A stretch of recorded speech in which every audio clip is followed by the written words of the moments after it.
चलो बच्चों, आज का टॉपिक है कि कोई वर्ड दिया है, उसको हम डिक्शनरी में लिखे तो उसका रैंक क्या आएगा। फिर इसका उल्टा सोचो कि इस रैंक पर कौन सा वर्ड आएगा, और उसी में क्वेश्चन रहेगा कि यदि किसी लेटर को हम रिपीट कर दें तब उसको कैसे हम लोग अरेंज करेंगे। फर्स्ट हम लोग देखते हैं कि नंबर को, वर्ड क्या है, नंबर है, इसको डिक्शनरी में अरेंज किया जाए तो इसका रैंक क्या हो सकता है। देखो, सबसे आसान तरीका तुम लोग बता रहे हैं, NUMBER। अब सोचो n के पहले क्या क्या नंबर आ सकता है, सॉरी क्या क्या लेटर आ सकता है। M आ सकता है, B आ सकता है, E आ सकता है, यानी 3 ऐसे लेटर हैं जो n के पहले आ सकते हैं।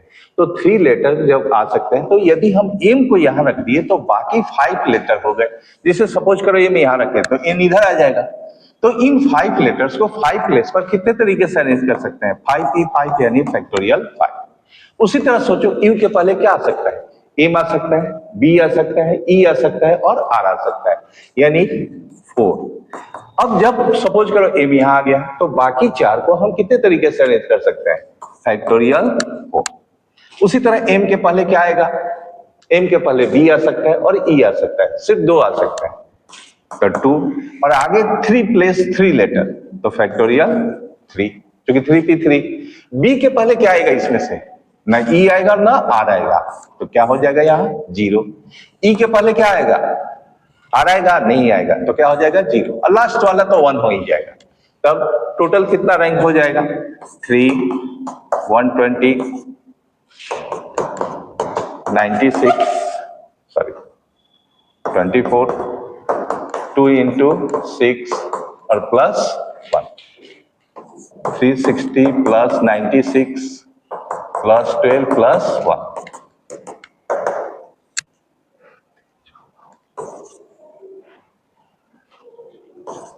469। चलो, तो इस तरह से तुम लोग समझ सकते हो। अब इसी में रहा कि यदि कोई लेटर रिपीट है तब हम लोग कैसे अरेंज करेंगे, उस पर हम लोग चर्चा करते हैं।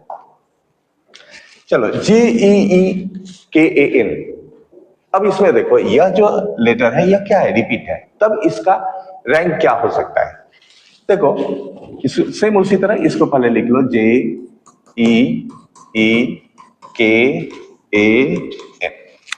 सोचो, जे के पहले क्या आ सकता है, ई आ सकता है, ए आ सकता है, लेकिन थोड़ा सावधानी बरतो, क्योंकि ई जब रखोगे तो आगे तुम्हारे जितने भी लेटर होंगे सभी के सभी डिफरेंट हो जाएंगे। लेकिन यदि ए रखते हो तो आगे जो भी लेटर होगा वो क्या होगा, सभी डिफरेंट नहीं होंगे, क्योंकि ई क्या होगा, 2 ठो रहेगा आइडेंटिकल। इसका अर्थ है कि इनका अरेंजमेंट थोड़ा अलग करोगे।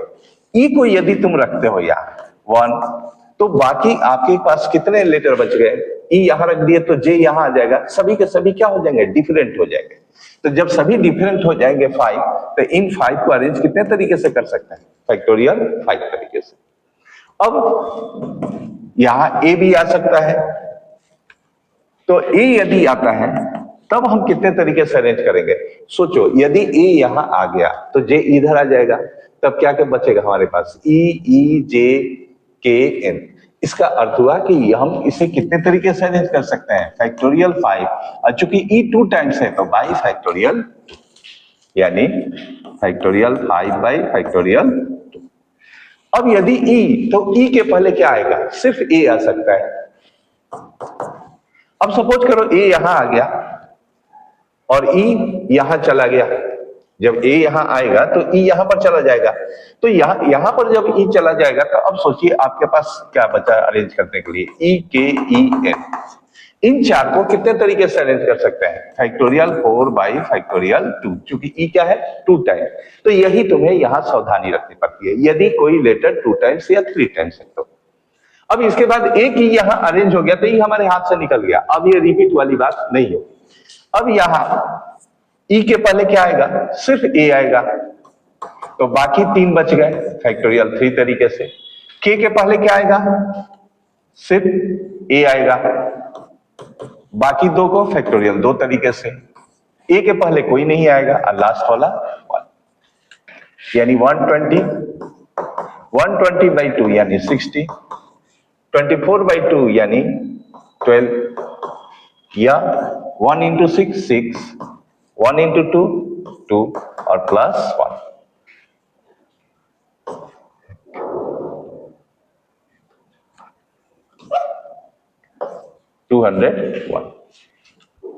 रमेश, इसको रिटर्न में यदि वर्ड डिक्शनरी में लिखा गया तो 493 पर कौन सा पोजीशन है, 493 पर कौन सा वर्ड आएगा?